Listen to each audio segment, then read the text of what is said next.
Welcome, everybody, to Drive Through Sports with Adam and Paul. Adam Freeman here from Atlanta, Georgia. It is Tuesday, April the 7th, 2020. Paul Breece still down in Orange Beach, about to partake in a little family movie night. Breece, how's it going, brother? Oh, man, hanging in there. Another day. Mark it off. And, dude, the other day I felt like I thought it was Tuesday, and it ended up being Monday, and I couldn't keep up. Yeah, that's for me, that's pretty much every day.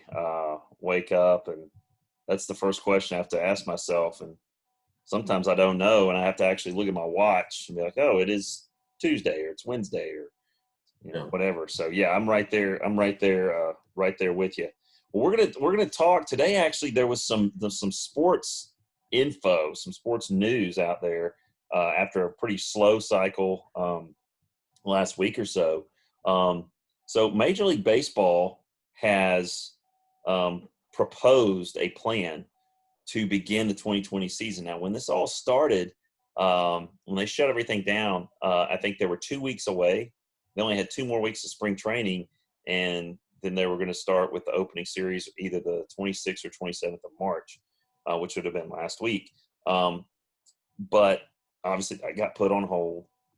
And now today Commissioner's Office came out with a proposal, not only to get it started, but also some proposals for some things that they wanted to change in the confines of 2020 season. And here's what's interesting is if you're ever going to experiment with anything in baseball, then you do it this year. I mean, do you agree with that? Absolutely. Yeah. I mean, like all the stuff they're thinking about doing, limiting mound visits, and that was one of the things that we'll talk about. I think you do it now because you're going to be abbreviated, possibly. That's one of the things they're going to talk about. So here's some of the points, and we'll go over them kind of point by point. I'll get your because I mean you grew up playing Little League baseball like everybody else. Sure. So I think everybody has. Me in particular, I love baseball. I grew up playing, and that was a sport that I just loved to play. Obviously, your house was backed up to the baseball field, right? And, yeah, it was. It was in Brentwood. We lived right behind Brentwood Civitan. We'd go over there. We play a little home run derby. We play some home run derby. My dad and I, he'd take me over there, and we had the milk crate full of baseballs, man, and he'd just throw me baseballs and just one after another. And I can remember he had this Jackie Robinson wooden bat, and it was really heavy, and and it was I think it was 34-inch bat, and I was like 12, and trying to hit with that bat, it really helped me develop my bat speed and get my hands through the zone, and then you give me a 30-inch bat. And, man, I'm whipping that thing through the zone. So learned a lot on those fields for sure. But, looking at some of these proposed changes, the first one's going to be interesting. And we could have maybe used this back in the days when we were doing church softball umpiring. Using an electronic strike zone to allow the plate umpire to maintain a sufficient distance from the catcher and batter that way it's all, he frames it and it's, ball strike and it's called electronically. What do you think about the electronic strike zone? And I'll tell you what I think about it. Well, obviously, did they provide a location of where the home plate umpire is going to be during this? I don't know if he's going to be 6 feet behind or what. It just says using an electronic strike zone. I mean, if you watch a baseball game on TV, I mean, you got K-zone, right? In the sense you're seeing, and they go back and look at it in the dugout, back right. in the dugout. If they strike out, or they look at where was that pitch, or is that pitcher getting that pitch consistently? Let's try and pitch there, that sort of thing. But here's my thing. If you went to – imagine this, okay? Imagine back in the 90s. Now, everybody in Atlanta is going to be all over me for this, but I don't care. But this is what I believe. In the 90s, Tom Glavine, Steve Avery, Greg Maddux, 6, 8, 10 inches off the plate was their strike zone. If they had electronic strike zone, I mean, their ERAs would be in the sixes because they walk everybody. I mean, go back and watch some of the pitches that got called strikes for Glavine, particularly Glavine and Maddox. Okay, they're the two biggest offenders in my book. And just okay, so what if that's yes, I get it. You know, the catcher didn't have to move his glove. But if his glove is outside, that doesn't make it a strike if he doesn't have to move it. I mean, I think I'm about to get fired up about this. Hey, what are you talking about? You're coming from a Dodger fan, right? Well, I mean, come on. I mean, it's let's define what a strike is. And if you're taking the human element out of it, they're all for speeding up the game. I don't really know that speeding up the game, and I may be contradicting myself here, I think you need to have umpires, human umpires. But I do like the replay on calls at first and home runs, but I don't think you need to have an electronic strike zone. But I'm just saying that had there been one 30 years ago, Braves aren't in the World Series. Braves don't win 14 division titles in a row. They just don't because they did it with pitching. I'm just being real. And all the Braves fans can hate me, whatever, but they know. They know. I mean, do they know? Do they know? Ask Lynn Griffith if he knows. He knows. All right. He knows. He knows. He knows everything. He knows that stuff's outside. He knows it. Yeah, and you got to. So obviously, I am longtime friends with Lori Joseph and her sons, Caleb and Corbin. Both play. Had their feet in the water in the major leagues per se. Yeah. Now Caleb played with the Orioles, correct? Yeah, and he was a catcher. And one of the things that they talk about in what he does a good job that he's basically known for is framing pitches. Well, I grew up catching, and that's very important. I mean, it's like your job as the catcher to create the best look for the umpire. So they did a study with him about how he what I would say cheat the system and how he can get away with framing and he can make a ball look like a strike. Yeah. And so based upon what you're saying that, your big three from the Braves, did they get away with something? Well, it may have been partially the catcher. Do you know who the Braves catcher was back in the day? Greg Olson's partly the culprit. Olson and Hobby. We'll blame both those guys too. They can jump. There you go. We'll throw them on the indictment as well. Yeah. But that's just one of the things. There's several more here. This next one I really like. No mound visits at all. None. No mound visits. You get yourself in trouble, you get yourself out of it. You got a problem, figure it out. All this like walking up and everybody comes in and you're trying to figure out what to get, Millie for the wedding and all this stuff. No, we're not, that wastes too much time. And, I think that would help. That would be something that you could experiment with. I know they tried to limit that last year. Now, what you're saying this to the point that every other major sports allow timeouts, and now you're going to say baseball. This is the way you call timeouts is a mound visit, and you're saying that you're not going to allow that. That's what they want to propose, and I thought you liked it. You said you liked it. Yeah, I do. I'm not against it. I'm not against no mound visits. You know what? I'm for a mound visit. I think every once in a while, as a coach, you need to go and cool things off, maybe discuss some things. You deserve a timeout. Okay. Even though I do come from the Don Meyer system, save your timeouts to the very end. That's right. Never use 70 mound visits in the 7th, 8th, and 9th inning. Yeah, that's right. Now here's one that's interesting because again, you are still under, safe distance policy here. All right. Right. So, this is, if they come back, there are going to be no fans. All right. Zero fans. And, even like buildings, and they're limiting who can go in and stuff like that, like businesses and stuff like that, to less than 10 people.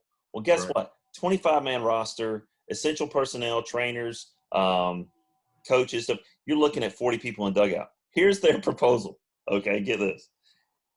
The players and coaches will be sitting in empty stands 6 feet apart.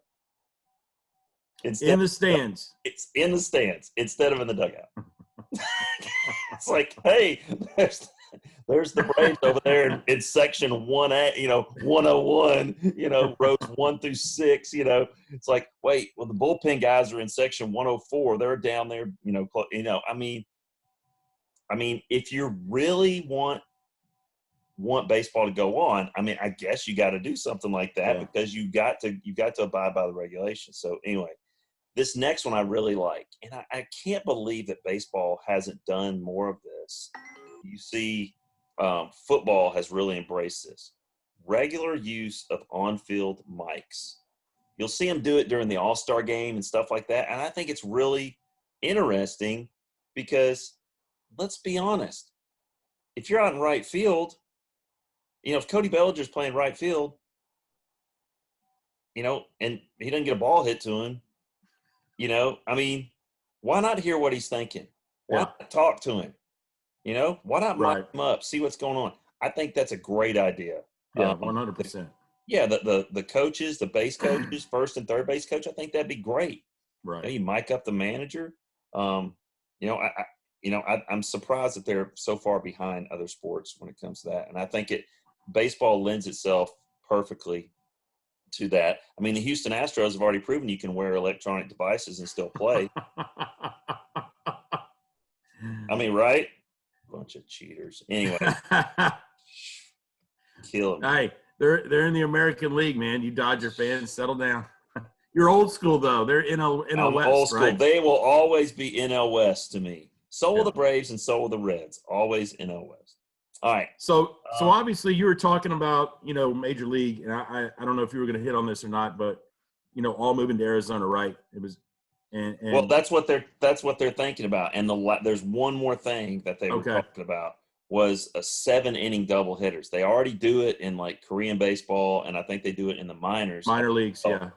I mean, here's the thing though about that gives a really unfair advantage to some of these teams with really deep bullpens and really solid starting pitching. I don't know. What do you think? I mean, like you said earlier, if you want to play and have your season, these are just some sacrifices you're going to have to deal with. Yeah, I think you're going to, here's the thing about baseball too, is like you can't, just like anything else, football, basketball, baseball, these guys have been at home hitting off a tee or doing whatever for 2 weeks, almost 3 weeks. Like they're talking about May. I don't know that May is possible. I mean, you gotta get them in shape that maybe gets you to May. Okay. Then you got to probably play another 2 weeks of ball, maybe 3 weeks. End of May, possibly. June, more like it. And I think you go June, July, August, September. That gives you 4 months. Do what you can. Get in as many games as you can. Have them all there locally. Quarantine them. Here's another thing, too, that they would have to do is because they'd all be in one central location, you're going to have to convince all the players in the MLBPA, you know what, you're going to have to be away from your family for 4 to 5 months. Because they're basically wanting to sequester the teams in the team hotels to limit their exposure. Right. I don't know. That might be a deal breaker, but, if they want to play, they're going to have some concessions. But, man, that seems like an awful lot to concede, just separating them from their families for 4 to 5 months. But if you get I was going to say the people that are the biggest spokespeople for the league are the ones with the big contracts. Yeah. And without a season, you're not going to get paid. Yeah. And so they're going to probably voice their opinion and say, all right, guys, let's take one for the team this year. you know, and let's make this happen, and we'll all go back to our lives the next following year and do it the right way. Yeah, I think you're right. I mean, I don't know what I would do without a summer without baseball. That would be a major. I would have a major. I don't know that I could do. Wait that. a minute, aren't they going to bring the XFL back? Come on. Oh gosh, they're going to continue the season. Unbelievable. So just to clarify, Major League Baseball, all the teams go to Phoenix. I think Phoenix has like 10 fields plus 10 fields plus the big field that the Diamondbacks play in. Chase. Yep. Chase. And so they felt like they could get every team a game in every day. Is that correct? Yeah. Okay. That's just I mean, who would have thought Phoenix, Arizona would have been the epicenter of Major League Baseball. Yeah. Crazy. And there might be some other facilities around there that are, you could probably go to Arizona State, who probably has a great facility. I would imagine great baseball program there, University of Arizona, Tucson. So you might could go a little bit further out. I don't know, to add a couple more facilities. But it's just interesting to see how this has, you would never in a million years think, that would be an option. But we're getting to a point where like America needs sports now really, really bad. I mean, just telling you, we need, because we just need it. It's part of our culture. It's just, it's our mental health, it's huge. It's huge for our society. So with that in mind, kind of go to a different little topic here. And we kind of talked about this off air, but favorite professional uniforms, because we're going to go professional, not college. Favorite professional teams' uniforms can be baseball, basketball, football, whatever. What's your favorite team uniform configuration?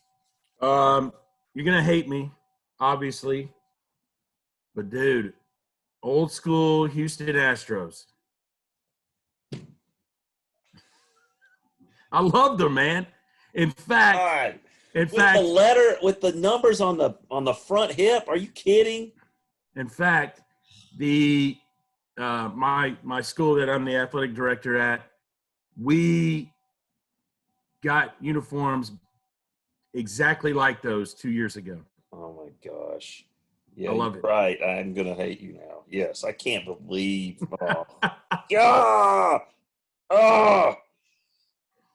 That's unbelievable. All right, don't be a purist and say the Dodgers. No, I'm not. I'm not going to be. In fact, it's not even baseball. Okay. Yeah, it's not even baseball. Yeah. But what would be your second favorite? I would say, man, I was always a big fan. Well, listen, I was always a big fan of the Minnesota Vikings, and I love their helmets. Mm-hmm. Plus, purple is a pretty good color. But man, 76ers. Yeah. Okay. Red, white, and blue. I felt like you could never go wrong. Yep. I mean, Dr. J. Yeah. So it was dirty. Yeah. Now, if I wanted to go off the cuff, and I know with the kind of the old school Astros, I would go the Vancouver Grizzlies. Oh God. those are horrific. Oh, big country Reeves, big number 50. Bryant Reeves, the guy. Jeez. I loved it. Man. All right,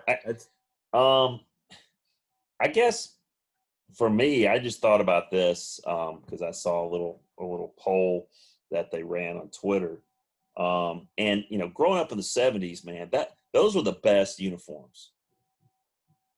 In professional sports, I think best ones, and particularly in the NFL, because you had all kinds of and that's all I wore. Like growing up, I wore like the sweatshirts that had if it was the LA Rams, it would be blue shirt or blue sleeves, white with the big helmet, and it'd be Los Angeles Rams or Detroit Lions with the blue. like color coded, right? And that was my wardrobe. But I can't believe they haven't gone back to this. And even when they had their new uniforms that came out, I can't believe they haven't gone back. Man, if the Tampa Bay Buccaneers had gone back to the creamsickle with Brady, I think they win the Super Bowl. I'm just telling you, that uniform, as bad as that when they wore the creamsicle. Who was the quarterback? Well, Doug Williams was at one time, but they had Spurrier played quarterback there. They had a lot of bad ones. Yeah. But Doug Williams actually took them to the NFC Championship game in '79 when they lost the Rams. That's right. Against Ferragamo, Mr. CFL. They ended up losing to the Steelers. But that was a group. I mean, just go back and look at those uniforms. They're so iconic, and they're just so out there, but they're so like the Buccaneer on the helmet is so classic. Like I can remember drawing that like on my notebook, like in class. Right. I just thought it was so cool and so very intricate. It wasn't like the Cowboys where it's just a star, or something very just sort of lame. It was something that was very, very unique. And I just love that that old Tampa Bay helmet. I just love it. I guess secondly, is there aren't really any basketball uniforms that jump out at me. But there is a baseball uniform that maybe it's because I grew up in Western Kentucky, but I always loved the Cardinals uniforms with the bat and the two Cardinals right here. Just very cool. Also, the 70s Pirates uniforms were pretty cool with the three stripes. Yes. I love John Candelaria, Willie Starkle, Dave Parker, those guys. I really like those. Those uniforms are pretty cool. Yeah. Kent Tekulve, man. Kent Tekulve, that's right. Yeah. So, but for me, I love the Tampa Bay, even the Houston Oilers. Like with the derrick, the oil derrick on the side, and the old school Patriots with the Pat the Patriot on the side of it. Just Steve Grogan, Steve Grogan. That's right. But Stanley Morgan. Stanley Morgan. That's right. Yep. Well, you talk about the Patriots or the Buccaneers and Brady, man. It's just the right time. The Buccaneers are coming out with new uniforms. They just did, yeah. A lot of teams did, and they have like an all pewter one, an all white one. And that's a good one. Yeah, I like the all white one. It looks pretty good, and I wouldn't be surprised if they go retro at least one game this year and go creamsicle.